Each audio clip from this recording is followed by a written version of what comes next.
Morning दोस्तों। एक बार आपका फिर से स्वागत है बीबी सर यूके चैनल में। कोई भी काम हमें करने से पहले बहुत मुश्किल लगता है दोस्तों।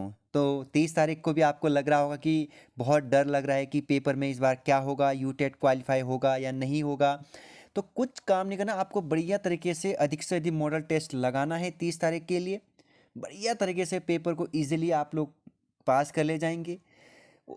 Other caste OBC SC SC ST के इनके लिए बस 75 मार्क्स चाहिए दोस्तों, और जनरल के 90 मार्क्स। ठीक है दोस्तों, आइए एपिसोड नंबर 8वां स्टार्ट करते हैं। यूटेट सी टेट खास करके 30 सितंबर हमारा टारगेट है। तो पेपर 1 में पूछे गए जो विगत वर्ष में प्रश्न मूल्यांकन से उन पर चर्चा हम कर रहे हैं। आज का पहला प्रश्न है दोस्तों, प्राथमिक स्तर पर बच्चों की भाषा बच्चों की भाषाई क्षमताओं के आकलन में सबसे अधिक कारगर है। तो बता दीजिएगा। ऑप्शन इस प्रकार है: पोर्टफोलियो, जांच सूची, रेटिंग स्केल, लिखित परीक्षा। प्राथमिक स्तर पर बच्चों की परीक्षा भाषाई क्षमताओं को आंकने का सबसे अच्छा उजागर माध्यम आप किसे मानेंगे? तो right answer portfolio. Question number second, प्राथमिक स्तर पर बच्चों की भाषा प्रयोग की क्षमता संबंधित रिकॉर्ड तैयार करने के उपरांत कौन सा कार्य सर्वाधिक महत्वपूर्ण है? कौन सा सबसे महत्वपूर्ण है? रिकॉर्ड की वैधता की जांच करना, रिकॉर्ड की विश्वसनीयता की जांच करना, रिकॉर्ड को सुरक्षित रखना या रिपोर्टिंग करना। तो राइट आंसर हो जाएगा दोस्तों आप लोगों का रिपोर्टिंग करना। राइट आंसर हो जाता है यहाँ पर। ठीक है, तीसरा क्वेश्चन है इस बार नेक्स्ट आप लोगों का, प्राथमिक स्तर पर पढ़ने की क्षमता के आकलन में सबसे कम महत्वपूर्ण है। प्राथमिक स्तर पर पढ़ने की क्षमता का आकलन का सबसे कम महत्वपूर्ण क्या हो सकता है इसमें से? पढ़ने में प्रवाह, चित्रों से अनुमान लगाकर पढ़ना, समझकर पढ़ना या अक्षर जोड़कर पढ़ना। तो राइट आंसर हो जाएगा दोस्तों आप लोग प्राथमिक स्तर पर सबसे कम, तो अक्षर जोड़कर पढ़ना, यह आंसर आपका सही हो जाएगा। नेक्स्ट क्वेश्चन है चौथा, प्राथमिक स्तर पर बच्चों की भाषा का आकलन करने में क्या सबसे कम उपयोगी होता है? तो वही क्वेश्चन है, थोड़ा सा घुमा दिया है। ठीक है दोस्तों, तो ऑप्शन पहला है चित्र देखकर कहानी कविता लिखना, पाठ के अंत में दिए गए सवालों के जवाब लिखना, किसी घटना का वर्णन करना, नानी की नानी की चिट्ठी लिखते हुए अपनी नई दोस्त के बारे में बताना।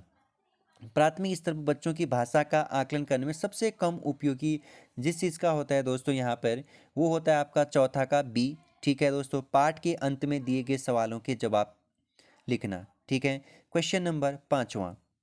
ठीक है दोस्तों, हिंदी भाषा में सतत आकलन का सर्वाधिक उचित तरीका क्या है? ठीक है, हिंदी भाषा में सतत भाषा का आकलन सर्वाधिक उचित है तरीका है, हर 15 दिन में सरल परीक्षा होना चाहिए, बच्चों को अपने अनुभवों को कहने लिखने के पर्याप्त अवसर देना, सी बच्चों से समूह में परियोजना कार्य करवाना, डी बच्चों से अनौपचारिक बातचीत करना।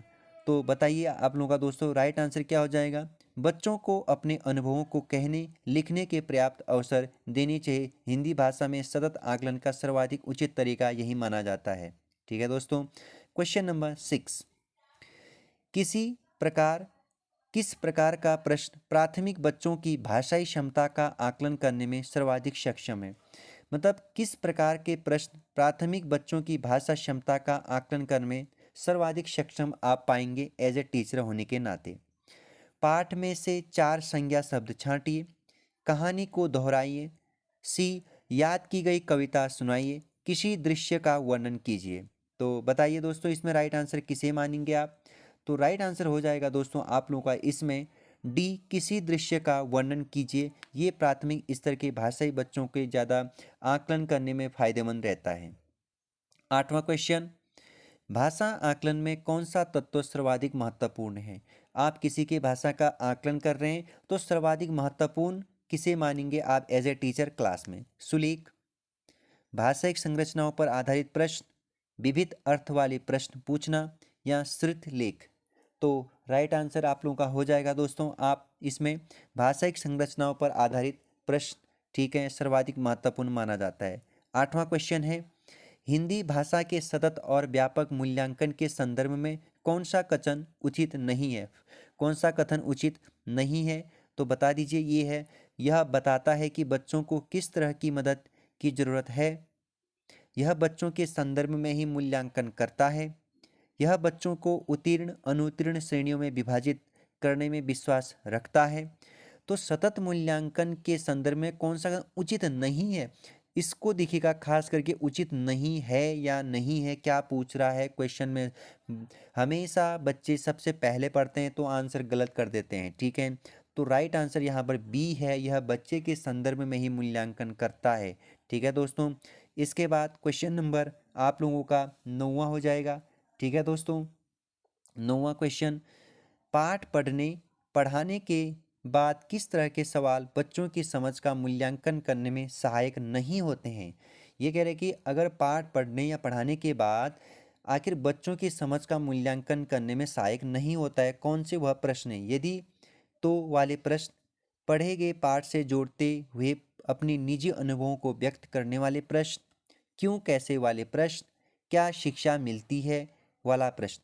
तो इनमें से कौन सा क्वेश्चन, मतलब कौन सा ऑप्शन सही है। तो राइट आंसर, पढ़े गए पाठ से जोड़ते हुए अपने निजी अनुभवों को व्यक्त करने वाले प्रश्न यहाँ सहायक नहीं होते हैं, ठीक है दोस्तों। क्वेश्चन नंबर 10वां, बच्चों के भाषा विकास की क्रमिक प्रगति का रिकॉर्ड रखने में कौन सर्वाधिक उपयोगी है। बच्चों की भाषा विकास की क्रमिक मतलब बच्चों ने कितना सीखा, कितना भाषा में विकास किया, इनका रिपोर्ट कार्ड रखने में सर्वाधिक सहायक कौन सा होता है, मतलब क्या जरूरी है। शिक्षक डायरी होना जरूरी है, पोर्टफोलियो जरूरी होना है, या फिर लिखित परीक्षा की उत्तर पुस्तिकाएं जरूरी होना है, या नोटबुक। तो राइट आंसर हो जाएगा दोस्तों आप लोगों का, इसमें मैं पहले भी इस क्वेश्चन को करा चुका हूँ। तो पोर्टफोलियो राइट आंसर आपका इसमें, ठीक है दोस्तों। अब पेपर 2 में पूछे गए प्रश्नों पर हम चर्चा करेंगे, ठीक है दोस्तों। पहला क्वेश्चन है, भाषा का पोर्टफोलियो हो सकता है। देखो क्वेश्चन ऊपर मैंने बताया था, लेकिन यहाँ पर थोड़ा सा क्वेश्चन पूछने का तरीका बदल दिया है। भाषा का पोर्टफोलियो हो सकता है, ऑप्शन ए, प्रपत्रों का आकर्षक संग्रह, परियोजनाएं कार्यों का संग्रह नहीं संगठित संग्रह, प्रश्नानुसार लिखित उत्तरों का संग्रह, प्रपत्रों का संगठित और क्रमबद्ध संग्रह। तो आंसर प्रपत्रों का संगठित और क्रमबद्ध संग्रह, ठीक है दोस्तों। क्वेश्चन नंबर 2, आकलन एक सतत प्रक्रिया है, इसका प्राथमिक उद्देश्य क्या है। प्राविधिक पाठ्यपुस्तक, शिक्षक और विद्यार्थी में सुधार का अवलोकन, प्रविधि सामग्री शिक्षक और कक्षाचार्य निष्पादन में सुधार की प्रतिपुष्टि, सी, विषय वस्तु शिक्षण पाठ्य सामग्री और प्रशिक्षण में सुधार की प्रतिपुष्टि, डी, विषय वस्तु पाठ्यपुस्तक शिक्षक और कक्षा में सुधार का समर्थन। तो राइट आंसर किसे मानते हैं दोस्तों आप इसमें, प्रविधि पाठ्यपुस्तक शिक्षक और विद्यार्थी में सुधार का अवलोकन, आकलन एक सतत प्रक्रिया, यही आपका अवलोकन का मेन उद्देश्य रहता है, ठीक है दोस्तों। अगर आप लोगों को नोट्स चाहिए तो आप टेलीग्राम पर जुड़िए, डिस्क्रिप्शन बॉक्स में टेलीग्राम का लिंक दिया गया है। और आप चैनल को शेयर करिए, सब्सक्राइब करिए दोस्तों। मैं जल्द ही अक्टूबर में आप लोगों को सीटेट यूटेट का डिटेल बैच लेकर के आऊँगा, ठीक है दोस्तों। एकदम डिटेल से पढ़ेंगे इस बार, क्योंकि समय का थोड़ा सा अभाव रहता है मेरे पास, क्योंकि समय होता नहीं है। तो थोड़ा सा बिजी शेड्यूल होने के कारण मैं नहीं ले आ पाया इस बार आप लोगों का लेक्चर, बट मैं जल्दी लेक्चर लेकर के आप लोगों के समक्ष होऊंगा दोस्तों। क्वेश्चन नंबर 3, पोर्टफोलियो के संबंध में कौन सा कथन सही है। पोर्टफोलियो के संबंध में कौन सा कथन सही है, ऑप्शन ये है, इससे बच्चों को लिखित कार्य करने की आदत पड़ जाती है, ऑप्शन बी, इससे शिक्षक के समय की बचत होती है, ऑप्शन सी, इससे बच्चों की क्रमिक प्रगति के बारे में पता चलता है। तो राइट आंसर, इससे बच्चों की क्रमिक प्रगति के बारे में पता चलता है, ठीक है दोस्तों। इसके बाद नेक्स्ट क्वेश्चन होता है दोस्तों आप लोगों का चौथा क्वेश्चन, हिंदी भाषा में सतत और व्यापक आकलन का मुख्य उद्देश्य। हिंदी भाषा में सतत और व्यापक आकलन का मुख्य उद्देश्य, बच्चों की लिखित परीक्षा लेना, बच्चों की भाषा प्रयोग संबंधी क्षमता के विकास में मदद करना, बच्चों का एक से अधिक बार परीक्षण करना, बच्चों द्वारा की गई त्रुटियों की पहचान करना। तो राइट आंसर आप लोगों का दोस्तों, बच्चों की भाषा प्रयोग संबंधी क्षमता के विकास में मदद करना, ये राइट आंसर हो जाएगा। क्वेश्चन नंबर 5वां, भाषा में सतत आकलन का उद्देश्य क्या है? यह जानना कि बच्चे भाषा में क्या नहीं जानते हैं। यह जानना कि बच्चे पाठ्य पुस्तक में क्या जानते हैं। यह जानना कि बच्चों ने भाषा संबंधी किन किन उद्देश्यों की प्राप्ति नहीं की। यह जानना कि भाषा सीखने में बच्चों को किस प्रकार की मदद की आवश्यकता है। भाषा में सतत आकलन का उद्देश्य है, कह रहा है ये। ठीक है दोस्तों, तो राइट आंसर यह जानना कि भाषा सीखने में बच्चों को किस प्रकार की मदद की आवश्यकता है। आप एक टीचर होने के नाते आपका ये क्या रहता है, उद्देश्य रहता है।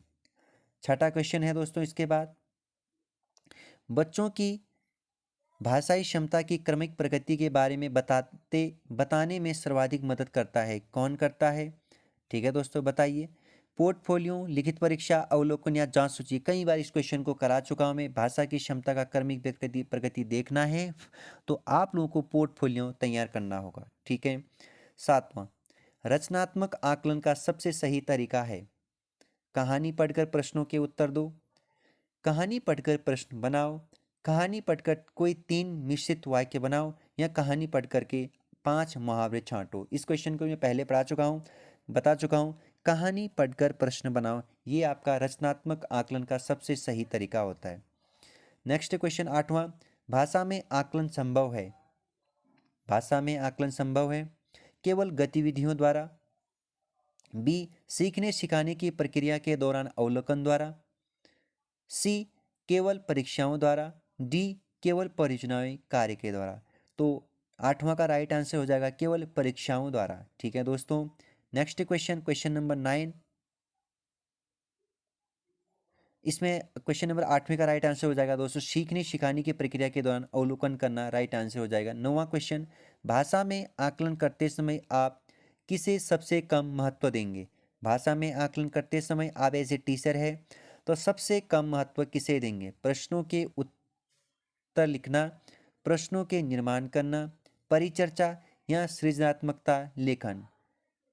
तो राइट आंसर दोस्तों आप लोगों ने सोच लिया, परिचर्चा राइट आंसर हो जाता है। ठीक है दोस्तों। इसके बाद क्वेश्चन नंबर 10, पठित अंश पर प्रश्नों का निर्माण करवाने से, पठित अंश पर प्रश्नों का निर्माण करवाने से क्या किया जाता है? प्रश्न बैंक तैयार हो जाता है जिसका उपयोग प्रश्न पत्र बनाने में किया जाता है। बच्चों की ऊर्जा समय व्यर्थ चला जाता है। बच्चों को पढ़कर समझने की योग्यता का आकलन होता है। प्रश्न पत्र बनाने में आसानी होती है।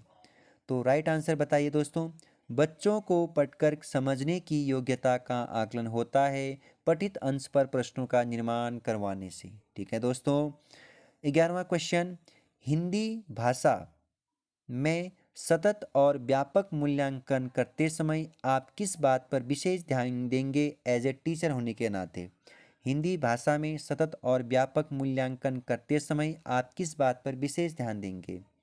तो राइट आंसर एक बार ऑप्शन बता देता हूँ मैं आप लोगों का यहाँ पर, शुद्ध वर्तनी, परियोजना कार्य, शुद्ध उच्चारण, विभिन्न संदर्भों में भाषा प्रयोग की कुशलता।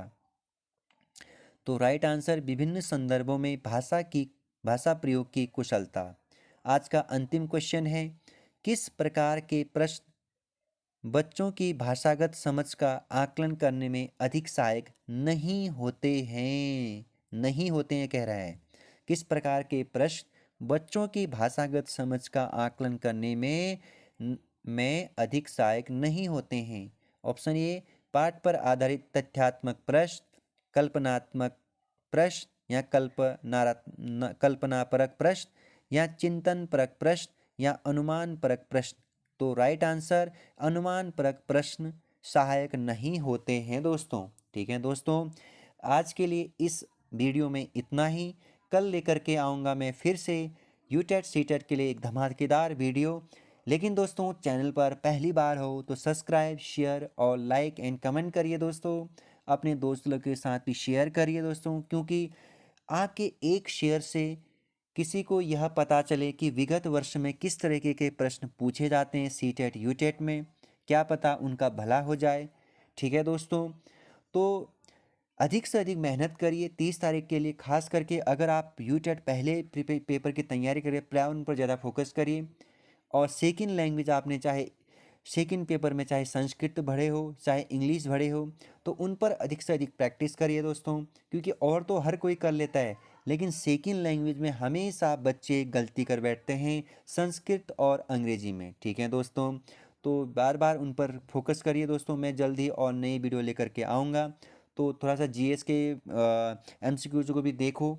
ठीक है दोस्तों, तो टेक केयर, बाय बाय।